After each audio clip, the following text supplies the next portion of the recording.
Pernah nggak kamu mikir, kenapa ada orang jenius, lulusan kampus ternama, tapi bisa bangkrut sampai habis-habisan? Dan anehnya, ada orang dengan pekerjaan sederhana, tapi saat meninggal, dia ternyata ninggalin tabungan dan investasi puluhan miliar rupiah. Kalau kamu mikir sukses finansial itu murni soal kecerdasan dan rumus matematika, video ini bakal mengubah cara pandang kamu.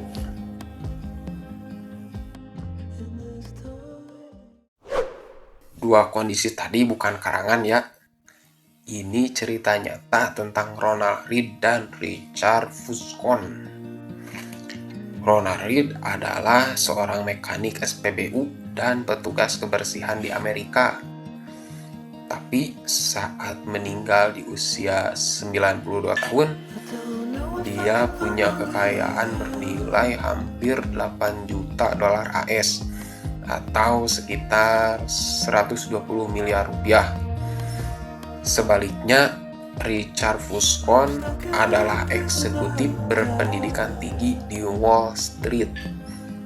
Sangat sukses dan kaya raya. Tapi di tahun 2010, dia dinyatakan bangkrut total. Kok bisa sih dua orang dengan latar belakang dan tingkat pendidikan yang beda jauh punya nasib finansial yang berkebalikan? Jawabannya sederhana. Mengatur uang itu bukan soal seberapa pintar kamu, tapi soal bagaimana kamu mengendalikan perilaku. Kita sering diajarin kalau uang itu cuma soal logika dan angka. Hitung pemasukan, kurangi pengeluaran. Sisanya disimpan atau diinvestasikan. Di atas kertas kelihatan simpel banget kan? Tapi kenyataannya, kenapa masih banyak orang yang kesulitan menabung?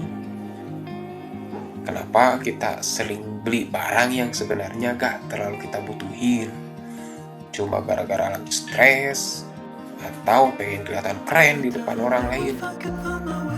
Masalahnya adalah saat mengambil keputusan keuangan, kita tidak bertindak seperti komputer yang dingin tanpa emosi.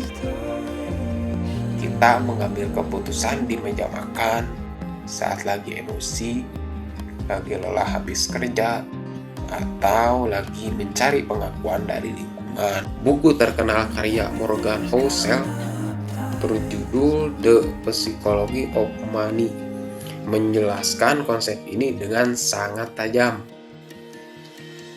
Kunci dari psikologi uang adalah memahami bahwa setiap orang punya sudut pandang berbeda tentang uang. Cara kamu memandang uang hari ini sangat dipengaruhi oleh pengalaman masa kecil, pola asuh orang tua, dan kondisi ekonomi waktu kamu tumbuh dewasa.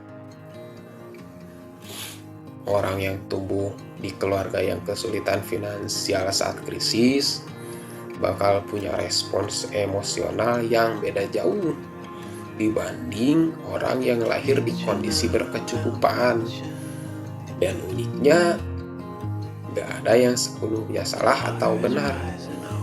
Kita semua cuma sedang berusaha mengambil keputusan finansial berdasarkan apa yang pernah kita alami masing-masing. Coba kita ambil contoh sederhana dalam kehidupan sehari-hari. Pernah gak kamu nanya, kenapa sih aku susah banget nolak beli kopi atau jajan tiap sore? Bukan karena kamu gak bisa menghitung. Kalau puluhan ribu per hari, jika dikali sebulan, itu nilainya lumayan.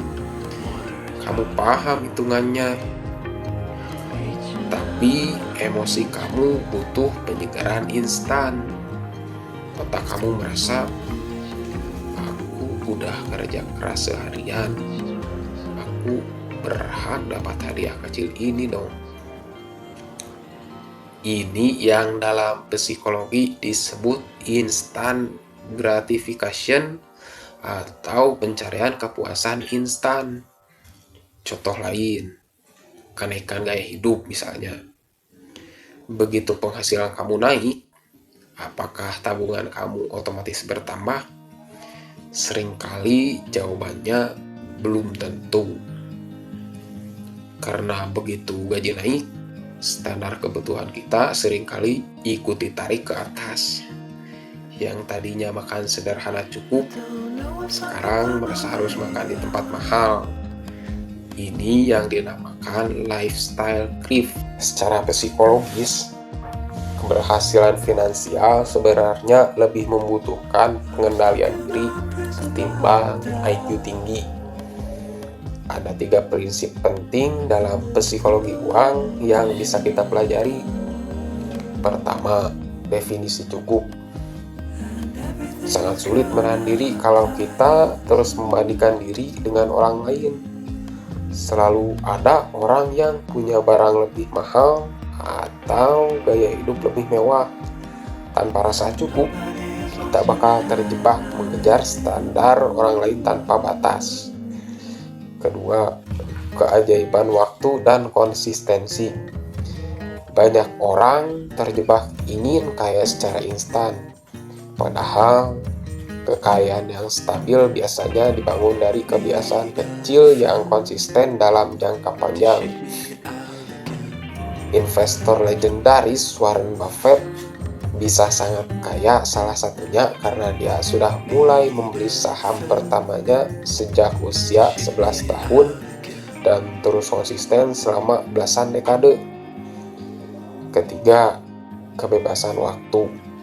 Tujuan tertinggi dari mengelola uang sebenarnya bukan sekedar mengumpulkan barang mewah, tapi untuk membeli kebebasan atas waktu kamu sendiri.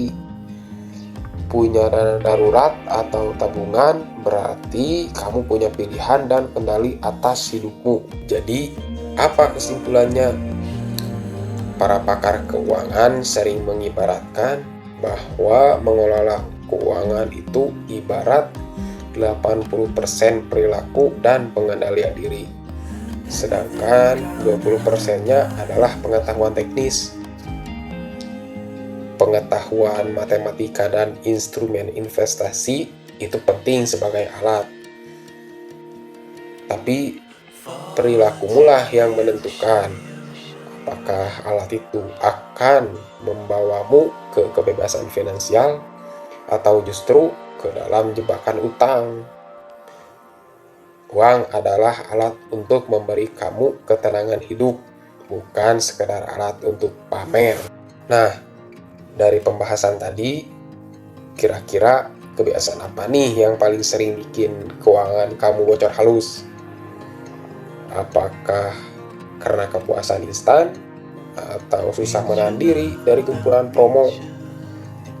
Kalau menurut kamu bagaimana? Tulis pendapatmu di kolom komentar di bawah ya. Jangan lupa klik tombol like, subscribe, dan bagikan video ini ke teman atau keluarga kamu yang butuh mendengar pesan ini. Sampai jumpa di video berikutnya.